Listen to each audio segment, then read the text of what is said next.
বের বিন আব্দুল্লাহ হতে বর্ণিত, তিনি বলেন, আমি রাসূলুল্লাহ সাল্লাল্লাহু আলাইহি ওয়াসাল্লামের সাথে জাতুররিকা অভিযানে বের হই।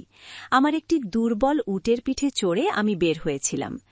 অভিযান শেষে ফেরার পথে আমার সাথী সঙ্গীরা দ্রুত অগ্রসর হচ্ছিল, আর আমি দুর্বল উটের কারণে বারবার পিছিয়ে পড়ছিলাম। এই অবস্থায় রাসূলুল্লাহ সাল্লাল্লাহু আলাইহি ওয়াসাল্লাম পেছনে থেকে অগ্রসর হয়ে আমার নিকট পৌঁছে গেলেন। তিনি আমাকে বললেন, জাবের, ব্যাপার কি?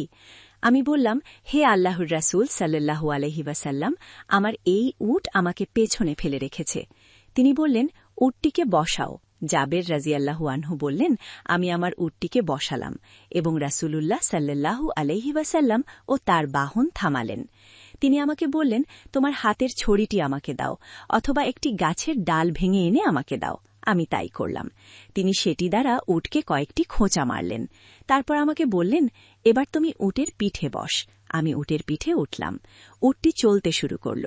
যে মহান সত্তা রাসূলুল্লাহ সাল্লাল্লাহু আলাইহি ওয়াসাল্লামকে সত্য সহকারে পাঠিয়েছেন তার কসম করে বলছি, রাসূলুল্লাহ সাল্লাল্লাহু আলাইহি ওয়াসাল্লামের উটের সাথে তখন আমার উটটিও চলতে থাকে।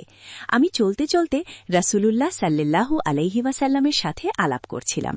তিনি বললেন, হে জাবের, তুমি কি এই উটটি আমার কাছে বিক্রি করবে? আমি বললাম, জি না, বিক্রি করব না, বরং সেটি আপনাকে উপঢৌকন স্বরূপ দিয়ে দেব। তিনি বললেন, না, দান নয়, বরং সেটি আমার নিকট বিক্রি করে দাও। এবার আমি বললাম, তবে মূল্য নির্ধারণ করুন। তিনি বললেন, ঠিক আছে, 1 দিরহামের বিনিময়ে আমি উটটি গ্রহণ করলাম। আমি বললাম, না ইয়া রাসূলুল্লাহ সাল্লাল্লাহু আলাইহি ওয়াসাল্লাম, তাহলে আমি ঠকে যাব। তিনি বললেন, তবে 2 দিরহামে? আমি বললাম, না, তাও নয়।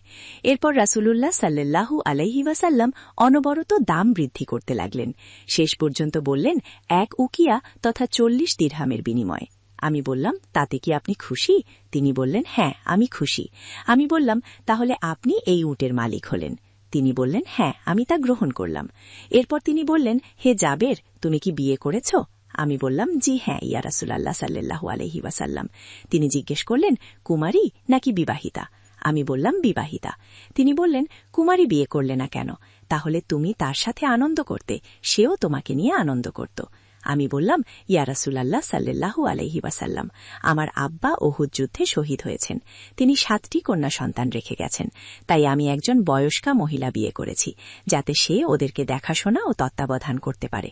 রাসূলুল্লাহ সাল্লাল্লাহু আলাইহি ওয়াসাল্লাম বললেন, তুমি ঠিক কাজটিই করেছ ইনশাআল্লাহ।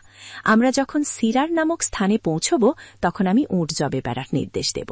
সেখানে উট জবে হবে এবং সেখানে আমরা 1 দিন থাকব। ওই দিন আমরা ওখানে থাকব। তোমার স্ত্রী আমাদের আগমন সংবাদ শুনলে তার গদিগুলো ছেড়ে নেবে। আমি বললাম, ইয়া রাসূলুল্লাহ সাল্লাল্লাহু আলাইহি ওয়াসাল্লাম, আমাদের তো কোনো গদি নেই। তিনি বলেন, এখন না থাকলেও তখন থাকবে, আর তুমি যখন স্ত্রীর নিকট যাবে তখন বুদ্ধিমত্তার সাথে কাজ করবে। রাসূলুল্লাহ সাল্লাল্লাহু আলাইহি ওয়াসাল্লাম সহ আমরা সিরার নামক স্থানে পৌঁছালাম। তিনি উট জবে করার নির্দেশ দিলেন। উট জবে করা হল। আমরা সেদিন ওখানে থাকলাম। সন্ধ্যায় রাসূলুল্লাহ সাল্লাল্লাহু আলাইহি ওয়াসাল্লাম ও আমরা সকলে মদিনায় প্রবেশ করলাম। বাড়ি গিয়ে আমার স্ত্রীকে আমি সব খুলে বলি। সে বলল, ঠিক আছে। রাসূলুল্লাহ সাল্লাল্লাহু আলাইহি ওয়াসাল্লামের নির্দেশ শিরোধার্য। সকালে আমি উটটি নিয়ে রাসূলুল্লাহ সাল্লাল্লাহু আলাইহি ওয়াসাল্লামের উদ্দেশ্যে যাত্রা করি। তার দরজায় গিয়ে আমি উটটিকে বসিয়ে দিই। তারপর নিজে মসজিদে গিয়ে তার কাছেই বসি। রাসূলুল্লাহ সাল্লাল্লাহু আলাইহি ওয়াসাল্লাম কক্ষ থেকে বের হয়ে উটটি দেখতে পান। তিনি বললেন, এটি কার উট? ব্যাপার কি? লোকজন বলল, এটি জাবেরের উট, তিনি নিয়ে এসেছেন। রাসূলুল্লাহ সাল্লাল্লাহু আলাইহি ওয়াসাল্লাম বললেন, জাবের কোথায়? আমাকে ডাকা হলো। তারপর তিনি আমাকে বললেন, ভাতিজা, তুমি তোমার উটটি ধর এবং নিয়ে যাও, এটি তোমারই থাকবে। এরপর তিনি বিলাল রাদিয়াল্লাহু আনহুকে ডেকে বললেন, যাও, জাবেরকে 1 উকিয়া তথা 40 দিরহাম দিয়ে দাও। জাবের রাদিয়াল্লাহু আনহু বলেন, আমি বিলালের সাথে গেলাম। তিনি আমাকে 1 উকিয়া দিলেন, বরং কিছুটা বেশি দিলেন। আল্লাহর কসম, সেটি আমার নিকট ক্রমান্বয়ে বৃদ্ধি পাচ্ছিল।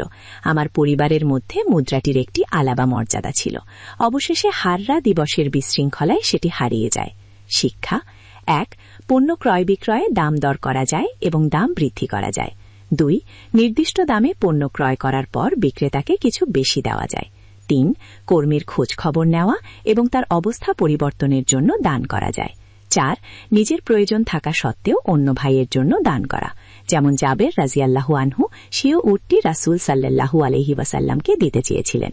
5. কুমারী মহিলা বিবাহ করা মুস্তাহাব, বিধবা মহিলাকে বিবাহ করা গুরুত্ববহ। আল্লাহ আমাদের সবাইকে উক্ত হাদিস থেকে শিক্ষা। বন্ধুরা, আল্লাহর দ্বীন প্রচারের স্বার্থে ভিডিওটি সাবস্ক্রাইব ও শেয়ার করে অন্যদের আমল করার সুযোগ করে দিলে আপনিও সওয়াব পাবেন এবং আমরাও আরো নতুন নতুন ভিডিও বানাতে উৎসাহ পাবো। জাযাকুমুল্লাহু খায়র। আল্লাহ হাফেজ।